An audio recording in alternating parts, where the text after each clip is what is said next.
Саламатсыз бе? Құрметті астаналықтар, мен Астана коньяктары, барша Казахстандықтар. Сіздерді Астана күні мерекесімен құттықтаймын. Биыл Казахстан тәуелсіздігінің 25 жылдық мерейтойын атап өтеді.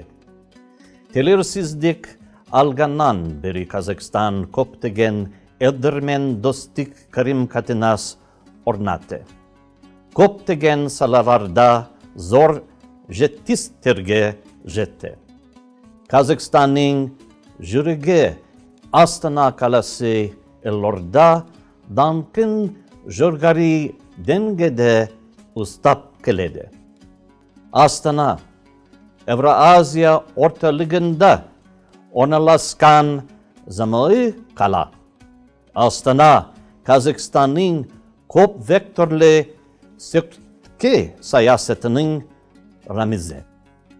Биыл біз Америка Құрама Штаттары мен Казахстанның арасында дипломатиялық қатынас орнауының 25 жылдық мерейтойын атап өтеміз. Біздің экономика, білім беру, мәдениет салаларындағы серіктестігіміз екі елімізге дел жемісті болды.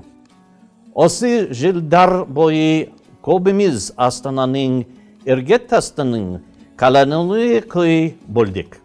Мен осы мерекеге орай Астана Казахстандықтарының игілігі үшін ары қарай дамып гүлдене берсін деп тілеймін.